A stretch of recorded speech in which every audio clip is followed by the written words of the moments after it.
What's up, guys? Um, so this video is just to answer some questions. Uh, I've already done something like this on Facebook, but I figured why not post one here. I get asked all the time, calm down, guys. I get asked all the time, why is it that I'm doing what I'm doing with the business and these animals? Behind me, obviously you guys see the iguana enclosure, and that video is going to be posted after this one. But to answer the question, sorry, I feel like I'm gonna sneeze. To answer the question, ever since I was a young child, I can't tell you exactly how old, but I remember going in the backyard, catching black racers and corn snakes and stuff like that. Obviously, you know, the little brown anoles or anole or whatever you want to call them, or even knolls, some people call them. But I remember catching them when I was younger, catching the little blind snakes, stuff like that. It's always been fascinating to me. It was kind of my dream to grow up and really work with animals, whether it would be an animal trainer, a zoologist, something just to really work firsthand with animals. That dream was merely a dream, and I never seen it coming. I never really thought that I would see the day that I would actually have my own business working with these animals. It's not much, no, but to me, it's a huge accomplishment. However, I didn't see it coming, so, you know, at 11 years old, I started my first job. It wasn't a paycheck job or nothing like that. I was just going, doing lawn care and stuff like that, mowing neighbors' yards, making a couple bucks here and there. Nothing major, not too much work. And it progressed, you know, I went from being a dishwasher to a deli prep, a prep cook, first-hand deli man, you know, left and right. It was always something. I used to work for retail. That's where I've done most of my business, or not so much most of my business, but most of my work was in retail. I used to work for Circle K. I was actually an assistant manager there out in Lakeland. There were some personal issues there that I actually had to leave. I couldn't really work in the environment. Not so much like it was a bad, nasty environment or nothing like that. It was just, it was personal issues, and we'll just drop it. However, I've done all sorts of different stuff in the years to come. The last job that I did was manual labor. It was pumping concrete. Now, I was no stranger to manual labor. Like I said, at 11 years old, I started doing it by myself, mowing lawns and stuff like that, which, yeah, that's nothing, but at 11 years old, being in the heat, mowing 5 yards a day, you know, it gets to you. But I used to work with my mom doing that stuff when I was even younger. I used to work with my mom doing newspapers when I was even younger.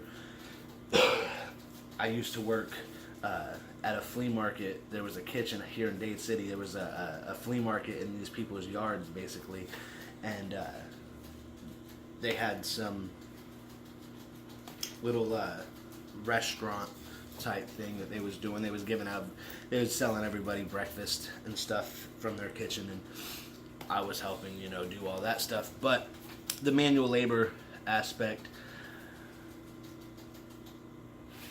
I ended up going to Luke's Brothers Landscaping, and I did everything there from grunt work, weed eating, edging, mowing, everything like that, all that good stuff. And then I actually ended up going from that to being on the landscape crew itself instead of the maintenance crew, and I would actually do the placements of the flower beds, which flowers should go here, what would make it really pop, and stuff like that. And the flower beds such as in front of apartment complexes or whatnot. So that was pretty fun. I liked doing that, I really did. But my last job, it was pumping concrete. Wasn't bad, definitely not for everybody. We'll have to say that. It's a fast pace. You got to run around, do a lot of stuff. But I actually broke my back on the job pumping concrete. I have technically technically 4 herniated discs, but they was only going to operate on 3. The doctor told me that I was high risk. I could lose the ability to walk and possibly even die. At that point, I was 23 years old, and I wasn't prepared for that. So I decided to not go through with the surgery and try to live my best life with the condition. Not like, there's people out here suffering from much, much worse. But there's good days, there's bad days. I was ordered by the doctor not to lift, pull, push, carry anything over 10 pounds. Now, as most of you know, even in a restaurant setting, you have to be able to carry they want you to be able to carry at least 50 pounds. They want you to be able to lift at least 50 pounds because you may have to restock something. And if you can't restock something, then you're basically useless. At least that's how they look at it. I can't sit for a long amount of time. I can't stand for a long amount of time. So being at a call center, I can't do it. And it's not that I can't do it like I don't want to, but I would end up having to stand up. I would end up having to take more breaks. I would end up having to be more of a burden on the company, no matter what company it would be.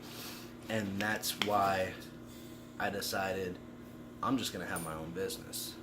I'm just going to do what I've wanted to do ever since I was a child and work with animals hands-on. Now, there's so many people doing this. It's not going to make me a millionaire or nothing like that, but it's not about the money. It's about these animals. I'm going to try to focus that better. Sorry, guys. It's about these animals.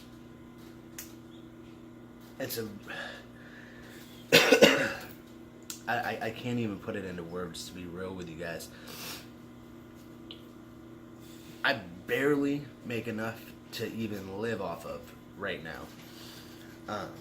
If it wasn't for some real good people, real good friends, I wouldn't be doing this. I wouldn't be able to do this. But we all make it work, and for that I am more than grateful. You guys, you subscribers, you guys really help me out as well.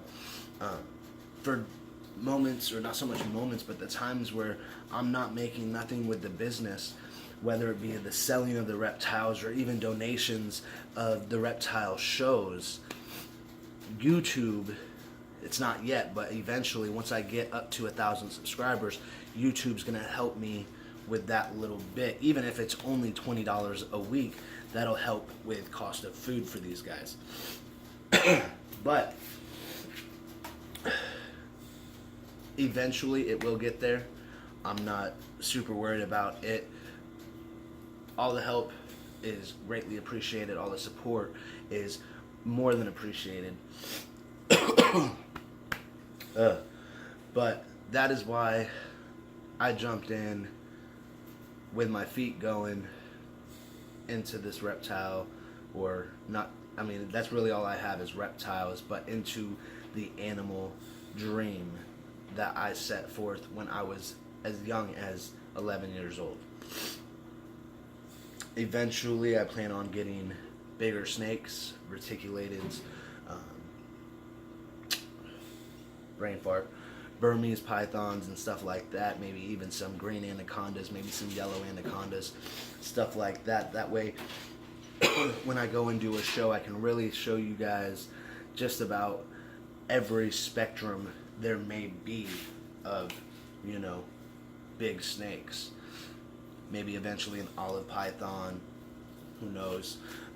But either way, that's why I do this, and I'm going to continue to do this.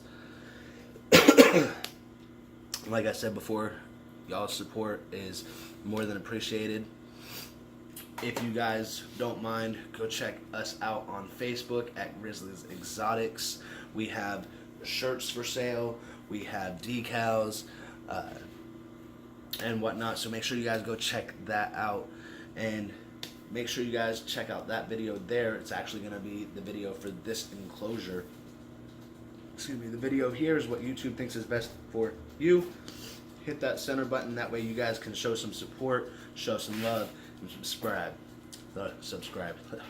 Alright guys, thank you. Take care.